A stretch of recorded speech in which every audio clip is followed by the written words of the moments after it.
You're listening to this podcast, so I know you've got a curious mind. Here's a helpful fact you might not know yet. Drivers who switch and save with Progressive save over $900 on average. Pop over to Progressive.com, answer some questions, and you'll get a quick quote with discounts that are easy to come by. In fact, 99% of their auto customers earn at least one discount. Visit Progressive.com and see if you can enjoy a little cash back. Progressive Casualty Insurance Company and Affiliates. National average 12-month savings by $946 by new customers surveyed who saved with Progressive between June 2024 and May 2025. Potential savings will vary. Big news! Boost Mobile is now sending experts nationwide to deliver and set up customers' new phones at home or work. Wait, we're going on tour? Not a tour. We're delivering and setting up customers' phones so it's easier to upgrade. Let's get in the tour bus and hit the road. No, not a tour bus. It's a regular car we use to deliver and set up customers' phones at home or work. Are you a groupie on this tour? We deliver and set up phones. It's not a tour. Oh, you're definitely a groupie. Introducing Store to Door. Switch and get a new device with expert setup and delivery wherever you're at. Delivery available for select devices purchased at boostmobile.com. Oh, the kettle's boiled. Excellent timing. I'll just make myself a quick cuppa, take a deep breath and pretend I know exactly what I'm doing. Right, let's get started. Have you ever woken up on a Sunday morning with massive anxiety and said to yourself, I'm never drinking again, only to find yourself waving $50 at a barman by happy hour? Do you ever wonder why everyone else can stop at 1 while you end up at a dodgy after party holding hands with a weird bloke called Disco Dave? If so, it might be time to take a closer look at your reliable social crutch, alcohol. On this podcast, I investigate my own deeply dysfunctional dealings with booze and find out what it's really like navigating this alcohol-drenched world, one fizzy water at a time. I'm going to open up a shame shed of humiliating drinking stories to help you understand why waking up with one eyebrow missing and a kebab sticking out of your top pocket might actually be negatively impacting your health. So what happens when you put down those cheeky pints and finally let go of those rewarding mummy wines? I guess we're just going to have to wait and see. I'm Victoria Vanstone, and this is Sober Awkward. Guys, can you just keep it down for an hour? I'm just trying to record. Thank you. Oh, okay. The door is closed. The children are no longer in sight, which is actually a bit of a relief. It's like the monkey enclosure at London Zoo here today. Yes, it's school holidays, which basically means there's various small people in my house getting out toys, cooking weird concoctions and moaning about being bored, while I pretty much run around like some sort of backwards Red Riding Hood, picking up all the breadcrumbs and Lego and slop left in their wake. Anyhow, yes, today, Catherine Gray. It's funny that I'm recording this episode today because last night I had my book club meeting in a little restaurant here in Queensland, Australia, talking about this incredible woman. And for me, this episode feels like it's been a long time coming. Before we get into it, I just want to say something about Catherine and why this one means so much. Let's go back 8 years. I'd never read a quit lit book before. I was fresh out of therapy, not drinking, and pretty convinced I wasn't going to drink again. But I still couldn't imagine forever. I hadn't met any sober people. I wasn't really plugged into anything. I was just winging it, hoping I could glide through without needing much support. I was sober, but I wasn't actually really doing sobriety. I wasn't reading or learning or listening. I know now that that's what people call in AA being a dry drunk. You're sober, but you're not doing the work to keep sober. Then I read The Unexpected Joy of Being Sober by Catherine Gray. Until that point, sobriety for me had felt like a bit of a chore, something that I was giving up. I'd accepted that, yes, I wouldn't have anxiety anymore, which was brilliant, but I also thought I'd be permanently boring. That was the trade-off in my head. I actually remember the exact moment I finished her book. I was sitting in a cafe in Sydney, away from the family for a friend's birthday. No kids, just me and this book. And I closed it, put it down on the table, and I had a little tear running down my cheek, if I'm honest. No exaggeration. I'm a bit of a booer. I'm a bit of a crier anyway. Because in that moment, something shifted for me. I knew, like properly knew, that I never had to pick up a drink again. The way she wrote made me feel really seen. It made me feel understood. But more than that, it completely flipped my perspective. I realised I wasn't losing something and that I was gaining everything. And that night was the first night I ever went out and said, I'm sober. I'm not drinking, to my lovely mates. And of course, they're all like, are you pregnant, Vic? What the fuck's wrong with you? But I was like, no, I've just finished this book and I've realised that this is something I'm now going to really step into. Now, I know it sounds cheesy to say that that book changed everything, but it did. It changed how I saw myself, and it made me excited about sobriety instead of just kind of tolerating it. So today's episode feels really amazing and important to me. Catherine has gone on to write since then more incredible work, and today we're here to talk about her latest book, Little Addictions. It looks at the habits we don't usually question, the ones that feel harmless but can keep us slightly numb or stuck. It's not about cutting everything out. It's about noticing what we're using to cope and understanding what's really going on underneath. She's, of course, a Sunday Times bestselling author, known for her honest, funny and deeply human take on what it actually means to live well. And I genuinely couldn't feel more honoured to have her on the podcast. I know Catherine binged Selling Sunset quicker than me, which is saying something. So apart from trashy, brain-dead American reality TV, I wanted to start by asking Catherine, what are her little addictions? Oh, so many. I mean, I'm riddled. So obviously we've covered TV. That's still problematic for me. I now mostly have it like time boxed between 9 and 10, but I occasionally slide into watching it at lunchtime when I'm working and then end up binging all afternoon and beat myself up for the following few days. Chewing gum. Love chewing gum. I always thought that was about the chewing action. Turns out it might be more to do with the artificial sweetener. My phone, obviously, everyone's obsessed with their phone. I was like on 4 to 5 hours a day. And yeah, I managed to get it down to 2 or 3 hours now. So that's an accomplishment. Sugar, ice cream, biscuits, all of that. Obsessed. So what I was wanting to do with this book was really find out how to moderate things that I don't want to quit necessarily, but I use too much of and often find that I'm just overusing them, binging a little bit, but not to the point where I want to cut them out altogether. Right, Catherine, I'm going to tell you mine. I've got a list here. I've written them down before I met you because it looks long. It's really long. It's not too long. That's not the whole of it. But I've been adding a few throughout the day as I thought of them. Right. Mine is coffee, 1 per day. Shocking reality TV, including the Beverly Hills Housewives, Below Deck, Southern Charm, which is toxic as fuck, and anything that's like a booze experiment when people are drinking on it. I love watching people drinking. I get obsessed with negative news stories. I avoid tidying clothes and then buy more clothes that I add to the pile. I like cheese and especially biting chunks out of the fridge with no one looking. I don't know whether this is a problem. You can tell me afterwards. But I have a slight obsession with trying to be a good friend, which sometimes makes me seem like a desperate weirdo. Picking my toenails until they bleed. I don't know what that's all about. Scrolling holidays that I can't afford and buying clothes that I can't afford and looking at houses I can't afford. Dog reels on Instagram. I'm obsessed with my children trying to keep their bedrooms tidy, but that is completely futile. So I've given up on that.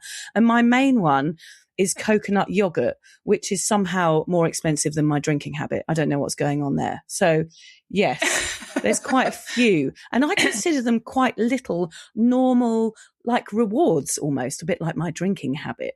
So it's really hard to differentiate between what is just a cheeky little habit and something that's okay, between something that's seeping in and being a problem. How do you tell the difference, Catherine? Oh, well, let's get started on the coconut yogurt because I find that really intriguing. So are you nailing like a tub a day? Oh, no way. I've got this thing about being healthy. So therefore I've decided it's healthy, but then I add peanut butter and honey and nuts. And it's like a full 1,000-calorie meal before I go to bed. Like a cheesecake. Yeah. It's basically a cheesecake. Before you go to bed.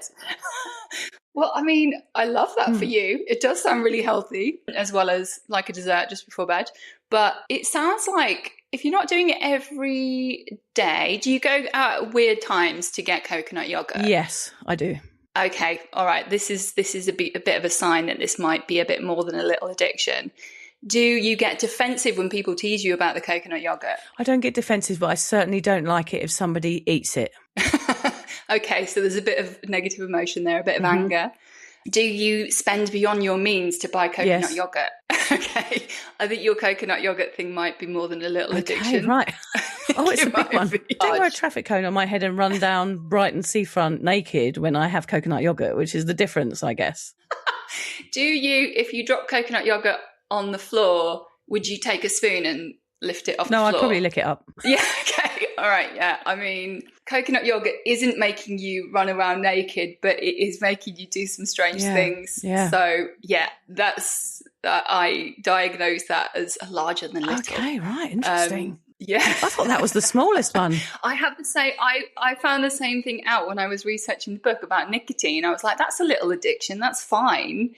And then when I interviewed all the experts about the differences between little addictions and what are larger, beginning to be clinical addictions, I was like, oh no, this isn't little anymore, because I really felt like I needed it to do certain things, like to drive.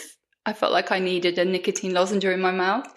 I was going out at weird times like you, using my credit card even to buy nicotine lozenges. It was a must. I needed it. If I dropped one on the floor, I would absolutely pick it up and dust it off and put it in. So I ended up quitting that, although I'm now down to like an eighth of a patch. So I'm not completely off it. I'm still having a tiny bit. So you were a big smoker, were you? 12 years ago. Oh, a while ago then. So how long have you been on the lozenges for then? Ever since. Wow, okay. Apart from when I was pregnant and breastfeeding. And then, so I came off them for 3.5 years because I breastfed for quite a long time. And then I re-addicted myself to them, which was really smart, because I told myself that they helped me focus, which they do, because they're a stimulant. It's like having a coffee. And I think it's, for my ADHD brain, it's, I'm using it almost like Ritalin, because it's a stimulant that helps me feel focused and calm. But yeah, I've had to really confront that and be like, okay, I need to live without the nicotine. Yeah. I've gone on the patches to get off the lozenges. Yeah, it's crazy. It's the funny things that we do, isn't it? Like we try and replace everything. I was recently talking to a mate of mine who'd given up drinking, and he was like, oh, I'm going to try this new hangover-free wine that's, got no preservatives in it, and it's supposed to be amazing, but it's alcohol-free. And he was like trying to big it up. I was like, why don't you just not bother and just have a glass of water instead, says me, who, is pouring cordial into every glass of fizzy water that's ever existed. I don't know what you think about this term, addictive personality. Like, do you think that's No, I mean, we know that addictive personality isn't a thing. I spoke to loads of experts about this, and they're all like, no, that's not a thing, because there's no singular addictive personality. We know that introversion predisposes you to addiction. So does extroversion. So does neuroticism, but also so does spontaneity. So many of the traits that mean that you're more likely to become addicted, anxiety, for instance, they tend to be opposing. So a lot of experts have told me there's no such thing as an addictive personality. That's just like a cultural myth. And I loathe the phrase once an addict, always an addict, because I think it's just so defeatist. And I remember one of my friends, well, more like an acquaintance, who's also in recovery, just like pouring a family bag of M&Ms into his mouth and being like, I just can't help it. I'm an addict. And I'm like, but you can help it. You don't have to eat a family bag of M&Ms. And I think there's almost like a reverse narcissism to it, almost like we're a special subsect of society who just have different brains. And there's no evidence for that. There's lots of evidence that there's certain things that predispose you to addiction, and I have all of them. But it doesn't mean that we are predestined to be addicted to things for the rest of our lives. I prefer once a human, always a human, because just everyone is addicted to something, even if it's something that society congratulates, like making money or working or posting on social media to accumulate likes. There's lots of socially acceptable addictions that people are into that we don't really talk about. I think it's really difficult at the moment, particularly because there's so much every day, isn't there? There's so much to see. There's so much to absorb. There's social media and there's AI now. And it's like we have so much information being blasted in our direction on a day-to-day basis. It's difficult to know what's okay to absorb and what isn't, and how much information is healthy for us because there's so much out there. And I find that really difficult. I'm scrolling through things to watch and trying to make the most of the time that I have each day, which causes me to be overstimulated a lot of the time, actually. It's really, really hard. Since writing the book, Catherine, have you managed to sort of have a look at your own little addictions, as it were? Yeah, I mean, mostly I still struggle with it. I will never lie about that. Yesterday, I watched 2 and a bit hours of TV. It's not like I'm always getting it right. And I know that that's too much for me because I feel that like brain rot. Do you know what I mean? When you just start feeling like really sleepy and almost a bit self-loathing set in when I tip over maybe an hour and a half. 1 hour is the sweet spot for me. Like I feel like I've deserved that. And like I'm doing productive things elsewhere in the day if I only watch 1 hour of telly. But I could literally sit there and have done for 8 hours. So that's probably, and it's really interesting because when I was a kid, sorry, this isn't a therapy session, but I'm going to treat it as such. I'm not qualified, but I'll try and answer everything you ask me. I got a TV when I was very young. So I was 11 and I spent a lot of time in my room because we weren't allowed downstairs after 7 p.m. And so I would have watched a lot of TV to wind down in the evening. And I think that now I have that still as an adult where I feel cheated if I don't watch a lot of TV in the evening. So I've mostly cut it down. My phone is mostly now between 2 and 3 hours, down from 4 or 5. Chewing gum, which I was like nailing about 10 tabs a day. Now I'm down to 2. That's pretty good. So that's all right. Ice cream, I don't eat it every night anymore. I was genuinely eating it every night, only a little bit. But now I tend to eat it like 3 nights a week. Like the nicotine, like I said, I'm down to 1/8 of a patch and I will go nicotine free in the next couple of days. But it's been tough because it's almost like these addictions are so little, there's not really big consequences to them. So the only person that's monitoring these things is me. Nobody else is saying, you know, you're having too much chewing gum. Cut that down. Nobody else cares if I lose an hour of sleep watching, another episode and I'm tired the next day. There's nobody else monitoring this. It's not like when I was getting into hot tubs topless and, getting arrested. It's not like that. There's nobody around me saying, I never got arrested for that. I got arrested for other things. But yeah, we won't go into all of that now. It's not, it's not necessary, is it? I did spend a night in Brighton jail once, actually. Yeah, wow. I'll tell you about that off camera. I have to know. Okay. Are you a gangster? I was not a gangster. I probably thought I was for a little while. I thought that having a BMX and being able to buy Coke made me a gangster, but obviously that was just a stupid teenager that didn't have any rules. That's about all I was. Were you in a gang? No, I certainly wasn't in a gang, no. My dad had a gang at school. Yeah. He had the Roger Vanstone fan club because he thought he was so good looking and he tried to get loads of people to sign up. Yeah. So my dad had a gang, but I didn't follow in his footsteps, unfortunately. When you were 11, right, there wasn't much to be addicted to, was there? Like when you're 11, before booze comes along, before drugs come along, before love addiction even comes along, you're just there and you're just being you and you're happy in these childlike ways that we are before all of these, pressures of society come and find us. I'm just thinking like, when does this happen? When did this happen for you that you felt the need perhaps to look outside of yourself for some sort of relief from the day-to-day mundanity of life? I think it happened when I started drinking, which was the age of 12. And I was like, this is the solution to my omnipresent anxiety and feeling like I don't belong socially. Oh my God, this is it. Now I just need to drink every time I socialize. And so for me, that was it. That was the thing that I attached myself to.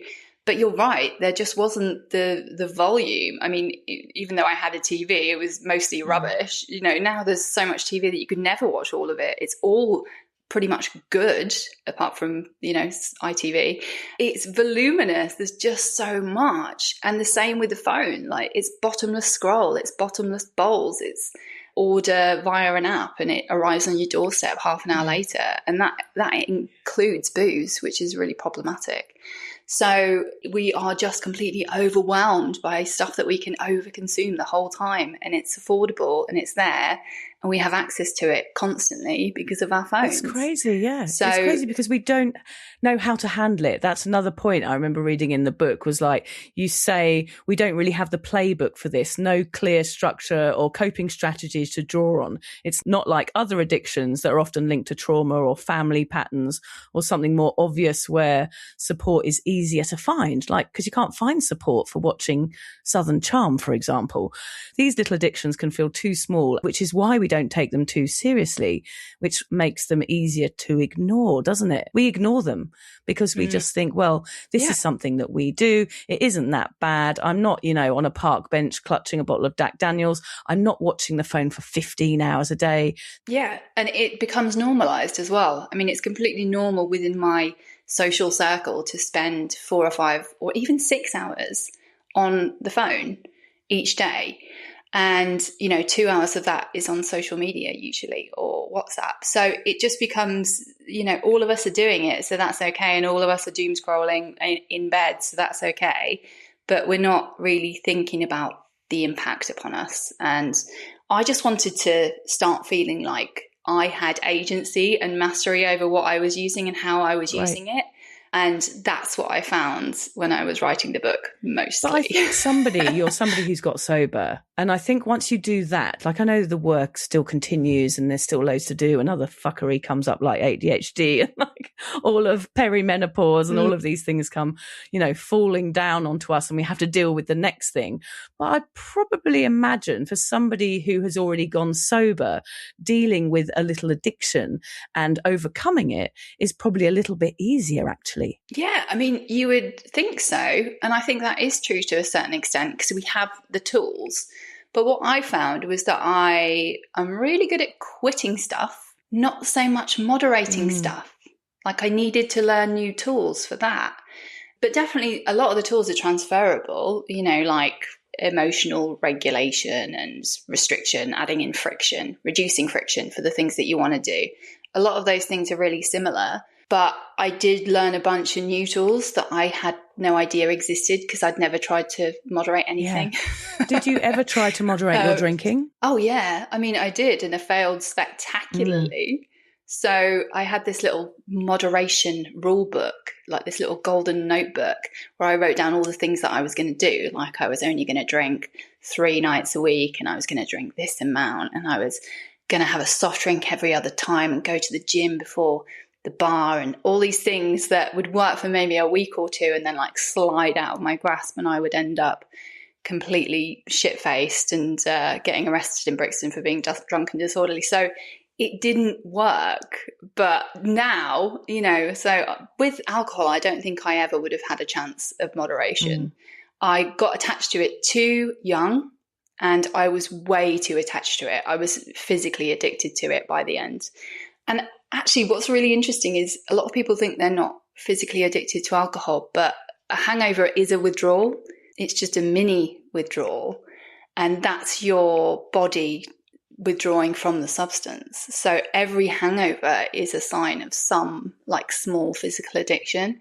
So yeah, I think a lot of us would be like, oh, that only happens if you need to drink in the morning to stop the shakes. But it happens way before that. We're not aware of it because hangovers are so normalized. It's funny. I spoke to William Porter about this week. He's brilliant at explaining stuff, especially cravings. We were talking about this because I was like, oh yeah, I was just mentally addicted for booze. I could just give it up. It was just a habit and it was just a mental addiction that I could get over really quickly. But now after chatting to him and only recently, I've started to understand that physical addiction because I always go, well, that's for the real alcoholics. That's for the people who, are waking up swigging, mouthwash on a Sunday morning. That's not who I am. I wasn't physically addicted. But we talked about this and he was like, yeah, well, the hangover is your body processing the alcohol. It has to get through some way and that's what causes the headache. And the way he described it, I was like, that is me. I had the shaky hands. I had all the repercussions from drinking, exactly the same as somebody who I thought was more sort of on the pointy end of addiction. I had the symptoms, yes, perhaps to a lesser amount, but I was still suffering with physical symptoms because I had been drinking. And I've never really tuned into that because hangovers are so normalized, and going on the piss and being a binge drinker and a party animal, you know, it looks all frivolous and fun. Whereas, of course, I was suffering the aftermath of it every single Sunday morning, and probably for most of the week, the working week as well, until, you know, I was waving $50 at a barman by happy hour, as we say in the intro to this podcast. Like, I was feeling all of that. And it's incredible. Like, I know we're talking a lot about little addictions today, but it's also interesting how those big addictions, even though they're obviously having such huge impact on our bodies, how we can still ignore them for so many years. Yeah, absolutely. And I mean, it's so funny how we have this blind spot around alcohol. So one of the absolute signs that you are physically reliant, even if it's like at the weekend when you drink too much of it, is when you have a drink, you feel better. Right, Vic here. If you've ever fancied pressing pause on life for a bit, I've got something for you. I'm running 2 sober retreats this year in Thailand, and honestly, all you have to do is get yourself there, and I've taken care of the rest. It's a beautiful, fully alcohol-free resort, and yes, I've hired the whole bloody place just for you. Think daily yoga, massages, writing workshops, kayaking, island hopping, snorkeling trips, Thai boxing, and some seriously good food. There's 3 types of accommodation, something for everybody. Last year, 15 strangers arrived and left as proper sober mates. I'm hosting 1 retreat on my own, and the second one with the lovely sober Dave. He brings the calm, grounded wisdom, and I bring the dodgy dance moves. So if you want to take a week to feel better, feel connected with people that get it, and maybe sweat a bit and laugh a lot in a weird jungle, head to soberawkward.com/retreat. And you never know, we might get to sip on coconuts together. See you in Thailand.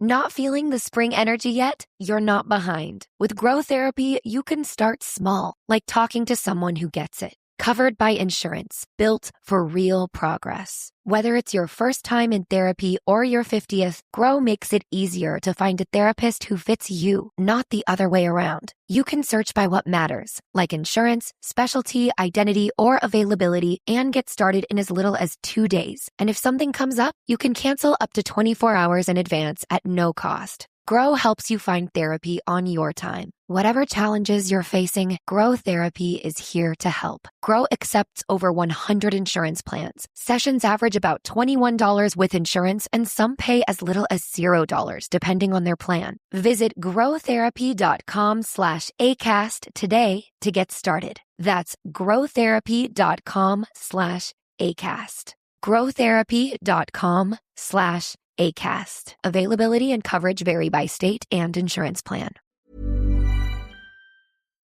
And so many of us can relate to that. You know, when we've had a crushing hangover and we have a Bloody Mary, we felt better because that was giving our body something that it was withdrawing from. And if your body's withdrawing from something, that is a sign of some level of physical dependence. And yet we really are in denial about that. It's such a strange thing. Whereas you would never be like, oh, it's completely normal to have the shakes until I have some ice cream. And then I have ice cream and I feel okay again and like I can go about my day. And yet this has just been fed into the cultural tap water that that's normal, and, you know, mimosas at breakfast on holiday and what have you. And we all joke about it, but it is physical dependence. Yeah. It's scary to think, but I wish I'd been more educated about that, you know, from the start, instead of being fed all the wrong information for so many years. Just everybody saying, well, this is good. This is how we have fun. This is how we relax. This is how you socialize. And of course, I never questioned that. And, you know, I come from a family of big drinkers. There was no opportunity for me to look outside that. What was it like growing up where you're from? Were your family big drinkers? Oh, yeah, because I'm Irish, even though I don't sound like I've ever set foot in Ireland. We moved to England when I was 10. So, I mean, I grew up, it was not even a question. Everyone just assumed that I was going to grow up to be a drinker. Because everyone did, apart from my dad, and that was terribly sad because he, had developed the disease of alcoholism and then he couldn't drink anymore. Poor Brian, that was very much the attitude towards that, even though my dad was countering that and saying, I'm happier than I've ever been. I love being sober. Everyone else was countering that message by going, oh, it's such a shame he took it too far and now he can't do it anymore. And so I was given alcohol when I was just shy of my 13th birthday at a family party because it was assumed that me and the other kids were going to sneak some hard stuff if they didn't give us some soft stuff. So we were given Alka-Pops, I think we were given 2 Alka-Pops each. And I now know that they were the same strength as like really strong Belgian lager. No. And I got absolutely trolleyed, vomited through the night while my stepmother stroked my hair. And I couldn't wait to do it again because I was like, my anxiety went away. And I learned that age 12. So then from then on, those adults thought they were doing a good thing. They thought that they were stopping us from laying into the whiskey and the vodka. They thought that they were trying to teach us how to drink moderately. But all they taught us was that alcohol made us feel different in a good way, what we saw as a good way, because we felt completely uninhibited. And what teenager doesn't want to get rid of their inhibitions, Yeah. So I feel like I didn't have the chance to learn how to deal with all of that naturally, organically, because that was offered as a solution at such an early age. Not that I blame anyone else for my addiction, but it was definitely a factor that it was assumed I would grow up to be a drinker, and everyone drank apart from my dad. That's so good, your dad. And I mean, back in that day, like that would have been even rarer than it is now. Like I still feel like a sore thumb whenever I'm out, even in 2026. And what year was that? Like in the 80s, your dad going sober? Yeah, I mean, and he was really progressive. I only understand that now, how radical his viewpoint was. But I just didn't believe him when he was saying, I remember once we were driving in the car past some guys who were coming out of the pub and like singing at the top of their voice, and he was singing at the top of his voice as well. And he said, look at this, I feel as good as them and I haven't had a drop. And I still remember that to this day. I was only about 10, but I still didn't believe him because the messaging to the opposite had been so constant and so entrenched that I just thought he was in denial and that he'd be happier if he drank again. So the message, but finally, it eventually fell in my head. So him repeating that really did help. And he did it in a very subtle way. It was never a preachy way. You must be so proud now of your sobriety. But yeah, it's incredible that your dad did that back then. And it's great to have that, even if you didn't absorb it at the time, just to have known you had that sort of backbone at some point to go, oh yeah, I know what you did. And it's actually really important, isn't it, to have a parent, if you can, that isn't drinking and understand you as you go sober. I mean, my relationship with my parents is wonderful, but there are a few dinner parties where I leave early, I can tell you that. I bet. And that's okay, because there's a certain point in any party, if you're surrounded by other people that are drinking and, you just become mismatched. And that's okay. Like they start to find things funny that you don't find funny. They start to want to do weird things like set up karaoke machines. And you're like, no, thanks. You just do one at that point. So you've been sober for how long now, Catherine? 12 years. At what point in your sobriety did you start writing The Unexpected Joy of Being Sober? So that was when I was 4 years sober, but I started... Actually, I published it when I was 4 years sober, but I actually started writing it probably pre-getting sober. I didn't intend to write a book. That was just how I was dealing with it. That was like my form of self-therapy. I always write about things. I'm a writer. I've always have been before I became an author. So it was just like this collection of blog posts and journals, and I ended up with 100,000 words when I was about 3 years sober. And some of my friends were like, maybe you should think about turning that into a book. And I was like, oh yeah, but I'd have to use a pseudonym and, I wouldn't be able to do any press and blah, blah, blah. And then just as time went on, I just really started to give less fucks about what I'd done when I was drinking and feel real pride about who I'd become.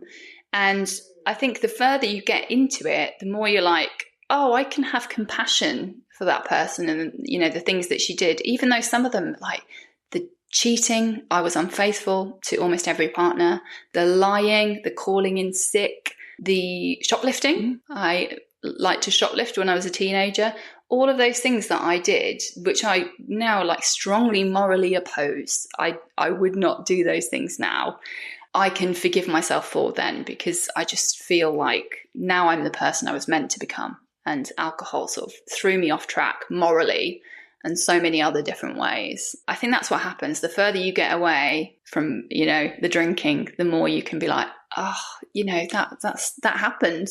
And I'm not ashamed of it anymore. But it takes a while. It took years. The shame, I think, is quite overwhelming in early sobriety specifically, isn't it?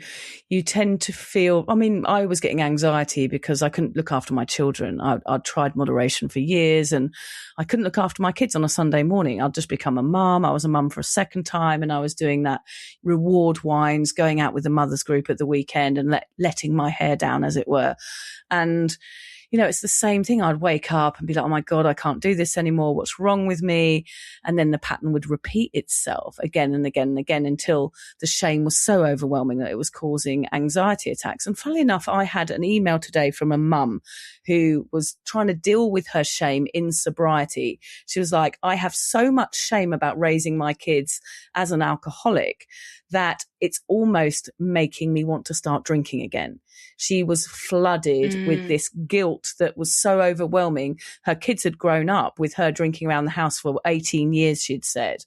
And she just couldn't get over the fact that she had done that, even though she had the clarity of sobriety and was doing really well and, you know, being a cycle breaker and all of these amazing things. She still had this feeling that she had failed her kids and failed her family. And I think that is something that takes time, you know, to get over that shame. And I think it's a really good message for anyone listening, like you and I. We're happy to talk about this because I don't feel the shame, because as we've said in this podcast so far, it always feels like alcohol's been coming at me and you for, you know, since the moment we were born. I didn't really have a choice. And it sounds to me like you felt the same. You didn't really have a choice. It was so ingrained and so entrenched socially that we just did what we were supposed to do and followed our peers. Do you think now if someone's really questioning their drinking habits and are feeling a lot of shame about their behaviours, what would you say to try and get over that a little bit in your early sobriety? Well, I think it's what you've just said is so true, in that the most common thing that happens is that shame about former drinking and drinking behaviour drives a relapse. And that's something that I read something about that early on when I was slipping, sliding, you know, going back, like putting together 3 days, that inevitable process that most of us go through. For me, it was 6 months, but it can be years where you're like, I'm not drinking again. And then you drink again. And then I'm not drinking, I drink again. And the thing that was driving those relapses was very often shame. So I really had to get to a point where I was like, okay, I've done all those things. I cannot change them. The only thing I can change is what I do from here on in. But the shame is going to come up. You just need to find ways of dealing with it. And one of the ways that I dealt with it was running, you know, physical exercise. When that cortisol came like flooding through my system, I would put my trainers out and go out for a run or go to the pool and do 40 lengths. And it helped me process it and deal with it. And I came back feeling calmer, because there's no doubt about it. When you are early sober, the memories bob up and they are so shocking. And sometimes just things that you have pushed down for years and years and years. Oh my God, I slept with that person. Or I told this terrible lie about my grandparent being dead so that I didn't have to go to work. What you find out when you come into sobriety is these are incredibly common experiences. Almost all people, when they are in the grip of addiction, do these things. And, you know, the same with parenting. They feel such shame around the way that they've parented. And it's something that all of us feel, but the only way to get past it is to find your ways of coping and just prove to yourself that you're a different person by doing different stuff and, trying to stay away from it if you can. Yeah, it's a lot about distraction, isn't it? Just kind of like thinking about that thing and finding a way to, get yourself out of that moment. And as you say, like go for a walk or go for a run, just totally change tack a little bit, but can feel really hard and strange in early sobriety because you're so used to just reaching for a drink. And I know that's kind of one of the hardest points that I found was just learning to be someone else. It's as simple as that. Like I couldn't continue the behaviors that I had because I knew I had to change, and it was very clear that what I was doing wasn't working. We haven't talked much about your turning point, Catherine. There was been a point in your drinking days where, you decided, right, this has got to change. What was it that led up to that point? There is a long runway, I would say, that led up to that point. I will be brief though. So I think the first real sign was when I got arrested, being drunk and disorderly, age 27 in Brixton. And the next morning woke up with no memory of what had happened. Apparently I was just like stumbling around the streets, couldn't remember my address. Police officer came over, tried to help me. I told her to F off. Can I swear? Yeah. I'm just so used to like spelling out swears and saying F off now because I have a toddler. I'm a bit funny with cunt. I'm a bit funny with cunt, but I'm all right with the rest. Yeah, okay, all right. I won't say cunt. Oh, yeah, I just did. So the next morning woke up in the cell, like in Brixton police station, and the only thing that I had on my person was this tiny pink child's hairbrush that I had never seen before, that I must have like picked up from a pub toilet. What the hell? And just been like, I'm going to brush my hair. And that was it. I had no keys, no phone, nothing. And obviously in the movie, that would be the rock bottom. That would be when the character's like, oh, I need to sort this out. But the only thing I thought I needed to sort out was how to moderate. So that's when I started my, rules for moderation, the little golden book where I wrote down how many drinks I'd had and what the rules were. That just didn't work. That lasted for years and years and years and years. And then I got into a bad situation where I quit my job, thought that was a good idea, then cue daytime drinking because I was freelance, got into a really toxic relationship where he was a total wreckhead as well, because I told myself that we were like kindred spirits because we both liked getting absolutely wasted. And just things devolved and devolved to the point where I was so depressed, I was almost agoraphobic. It was becoming really difficult. Thank God that the doorstep delivery of alcohol wasn't around yet, because I was finding it really hard to scrape together the wherewithal to even go to the supermarket to buy the wine. And so I was feeling more and more savage withdrawal. I was getting more and more isolated. The irony is, at the time, I was also still able to pull it together. Like I was doing brief stints freelancing in magazine offices and just about managing to be a functioning human for a week. So I was fooling most people around me that I was okay, but then I would career off the rails again. And I started researching painless ways to suicide. And that was the wake up call. I got into a bath with a knife one night and I hadn't actually physically written the note, but I'd written it in my head. And that's the point where I phoned my dad. So there you go. Thank you, Dad, for being like the quiet, the subtle, sober inspiration the whole time, even though I rejected it. And I said, I'm in trouble. Like, I really think I'm addicted to this and I think I need to quit. And he said, I know. And he got on a flight the next morning from Ireland. He was at my door at 7 a.m. the next day. And we started the process. Wow, what a story. That is an amazing story. But it was 6 months of slipping and sliding. That wasn't my day one. So I really want to make that clear. If people are out there finding that they can put together a few days and then a week and then they slide back, that is normal. I don't know anyone who hasn't experienced that. I funny enough, I sometimes feel a bit guilty that I haven't relapsed. Is that odd? Have you? So your day one was your day one? My day one was my day one, and I feel a bit weird, like people saying, "Oh yeah, relapse is part of sobriety," and I'm like, "Oh, actually, it hasn't been for me." But I will say, I know I want to be really empathic and be like, amazing. "Yeah, that's You're the unicorn." But I think I was so fucking relieved. like the day that I decided, which was the day I finished the unexpected joy of being sober when I was in Sydney that day, which I mentioned on the intro, the joy that I felt and the weight that was lifted off my shoulders that day, you know, because I'd been umming and ahhing. I hadn't drunk since therapy, but I'd been on a path of still like, oh my God, forever seems like really crazy. And after I closed your book in that cafe that morning, I was like, okay, I can look forward to this. This is something now that I can see myself doing forever. I'm going to choose that now. And it was such an important moment in my sobriety because it meant it actually eased it for me. The preoccupation with booze and about whether I was going to have another one ever again or not, that left my brain. So the realization that this was something that was going to make my life better that day was like, oh my God, I don't have to do this again. I literally skipped out of there and told my friends, like, I am done. And actually, I haven't looked back since that moment there. I have that fleeting, I've worked a bit hard today, that cold beer looks like I could throw it down my neck. There's no like, oh, I might have a beer and have a little sip on it. It's like, let me throw that in my face as quickly as I can. There within lie the addiction, I guess. But like, yeah, it was a real epiphany for me reading your book. And like, you know I wasn't going to be too cheesy, but I really had not read any quit lit at that point.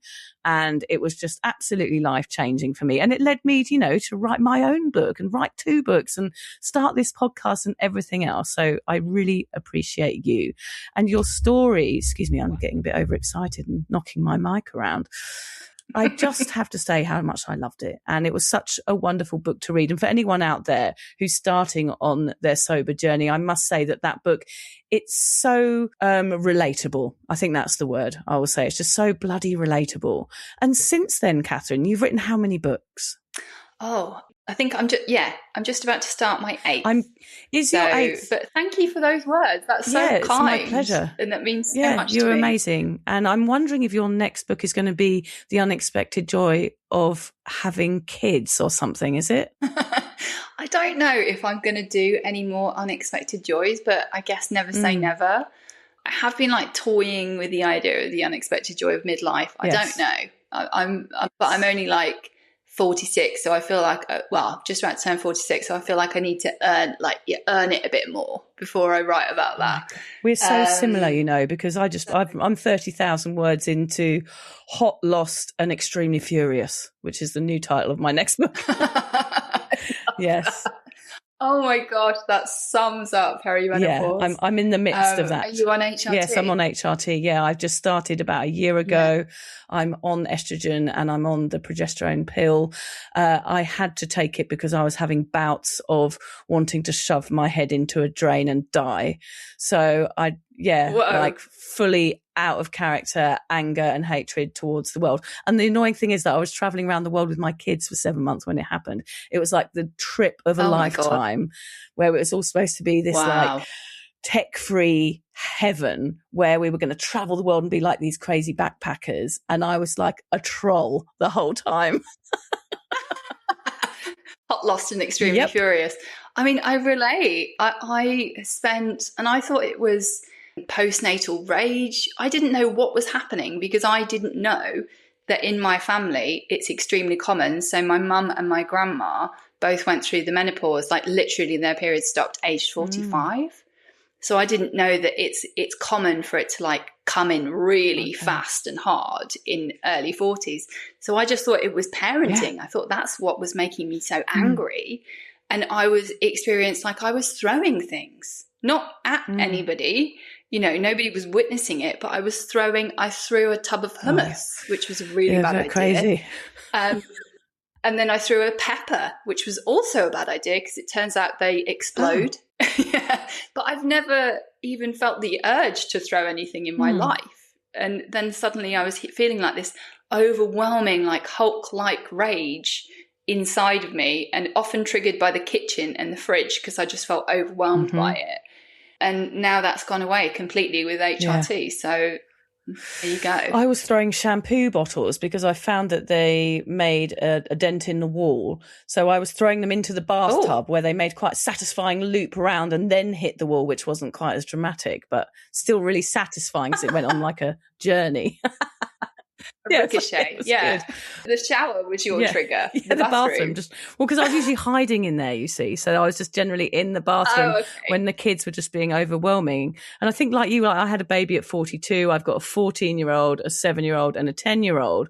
So my perimenopause has hit at a time when the hormones are also hitting my children, which makes everything like tenfold. So yes, I hear you. We could do a whole episode on this, I'm very, very sure. How are you finding the writing process now? Like, I know you've been writing for a long time, but are you still as passionate as you were when you started? Oh, yeah. I can't believe that I get to do this as a job. I feel so privileged, and I am never happier than when I love aspects of doing press as well, but locking myself away for 6 months and working on a book is when I'm in my element. And I don't really understand. I don't know whether you relate to this, but you know the way there's a lot of writers that say that they hate it. No. I don't get that. I love it. So I don't know. I just feel so lucky that I get to do this as a job, and I just want to do it for as long as I can. Amazing. And you're 12 years into your sobriety now. How does that feel? It feels really good. I can't quite believe it. The last 6 years have just gone by like a flash. I will say it's just not even something I really think about now or have to maintain. A lot of people say, oh, how do you maintain your sobriety now? And I'm like, that's just a part of me. It's just like a fact about me now. I have to maintain my mental health. I absolutely have to do that. I have to meditate. I have to exercise. I have to eat non-crap. Annoying. But I think about that separately to my sobriety now, because for me it doesn't feel like a lifelong struggle. I don't crave it at all. I don't feel like I've missed out on anything over the last 12 years. I feel like it's brought me everything good in my life, and it's been that way for a long time, actually. I think the last craving I had was probably around year 7. Anyone out there that's thinking, I'm going to crave this forever, it's going to be a lifetime of constant craving, it's just not like that. If you approach it in a certain way. You have to be careful what you sort of hang your beliefs on at the start, because they will shape it going forward, I think. So, but I've always approached it in a neuroscientific way, which is that the pathway of sobriety gets stronger and stronger and stronger, and the pathway of the drinking fades. Still there, so I'm never going to drink again, but it fades away. So that's just like a faded track through a forest, and the sobriety is like a motorway, like the M25. So that's the way I think of it, and it really has borne out in reality. Oh, how lovely. What a lovely way to put it. Sometimes I sit and watch the traffic on the M25 here in Australia. There's a channel, or just because I'm so glad I'm not in it, because I used to have to travel up to London from Reading. And it's like maybe that's one of my little addictions, actually, Catherine, is that I sit and I watch the M25 traffic. That and Beverly Housewives, like putting on bling and being mean to each scoffing other. coconut ice cream and cheese all at once, like a dribbly old mess. Taking bites out of cheddar. Do your family open the fridge and find bite marks in the cheddar? Yeah, and they can tell. They can tell it's me because I'm not very Hollywood at all. I'm like the opposite of Selling Sunset. I've got like witch's teeth on the bottom row, so you can see when I've bitten into cheese, because it's all like this snaggly mess. You've got a unique bite. Yes, I couldn't ever. Well, you'd to be able to identify me if I was brutally murdered. Yeah, well, that's a plus, Is that a good place to end? Yeah, I think so. I think that feels uplifting, inspiring, and positive. Oh gosh, that was excellent. I must say, Catherine, thank you so much. I feel like it has been a long time coming. I've been desperate to speak to you for ages, and thank you for saying yes to coming on. I fully appreciate you, and I love everything you write, and I'll be buying this book. I've already downloaded the audiobook, which I made my husband listen to in the car last week on the way back from Brisbane. Yeah, I just love everything you do. So thank you so much, and I can't wait to see what you do next. Thank you. I'm a big fan of yours too now, because I listened to some episodes on the run up to coming on, and you're just so funny and so empathic, and I just love your podcast now. Great. So, mutual fan club. Oh, that's nice. Yeah, maybe we'll meet up and have a cup of tea one day. Yeah. Thank you, Catherine. On You're the on the M25. M25. No, we won't. Well, there's that Hovis place, isn't there, on the M25? We can sit and probably watch the M25 live. I mean, that's going to be my aim in life. That'd be lovely. Yeah, we could do that. Yeah. All right, let's do it. It's a date. I'm in. Thank you, Catherine, so much. If you're questioning your relationship with booze, struggling to moderate, or your hangovers are causing anxiety, it might be time to reach out for some support. Talk to a mate, book in with your GP, go to an AA meeting, or find an online support group. I've got one. Just head to cuppa.community. For more resources, head to soberawkward.com, where you'll find details of our amazing Thailand sober holidays, the 30-day sobriety guide, books, blogs, writing courses, and loads more. I know this sobriety thingamajig can feel uncomfortable at first, but there is help out there. Find your community, connect, and start to feel the awkward and do it anyway. And if you've enjoyed the Sober Awkward podcast, please rate it, review it, and share it with your mates. Because honestly, my mates are bored of hearing about it.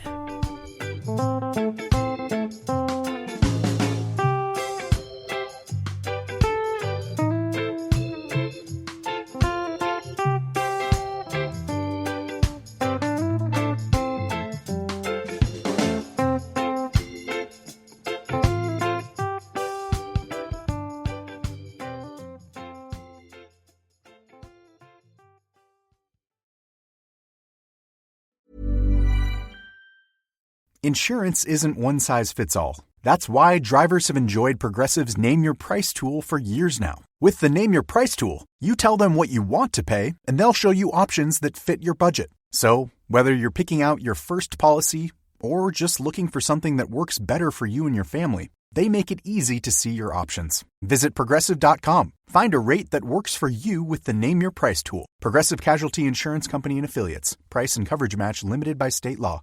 Refresh the rooms you love for spring with Pura's collection of floral, citrus, and fresh scents. Bright, airy, and made for the season. Open the door to spring in every room. Learn more at Pura.com. The Scouting Report's in.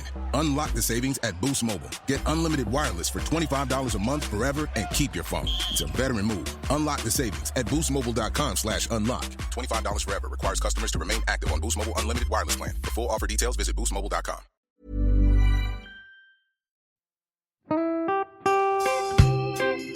So, as you probably know, my comedy memoir, 1,000 Wasted Sundays, is officially out. All my magnificent fuck-uppery in one awkward hit. If you'd like to get your hands on a copy, it's now available from all good bookstores. We always say all good bookstores, don't we? Yeah. Are there bad bookstores? No, it's probably ones with moody sellers. Oh, yeah, really depressed librarian folk. Yes, okay, good. So there are probably some, but we're only storing it in the good ones. It's only made it into the goodies. You can also get it from all good online retailers. The print version and ebook are out now, and the audiobook will be available in March. I've been writing my memoir for 5 years. It will make you laugh, cry and cringe, and hopefully inspire a few people to reconsider their relationship with booze. If you love the podcast, then I think you'll love the book, even if I do say so myself. Hamish has read it. What did you think? I feel like I know a little bit too much about you now, to be honest, Vic. Look, I really loved it. It was hilarious and surprisingly moving, but I feel like I've seen you naked in a literary sense. Yeah. Does that make sense? Yeah, that's worrying. Yeah. From an emotional point of view, seriously, it wobbled my teeny weeny wooden heart, Vic. Okay. My teeny little wooden heart. Well, his wooden heart is broken.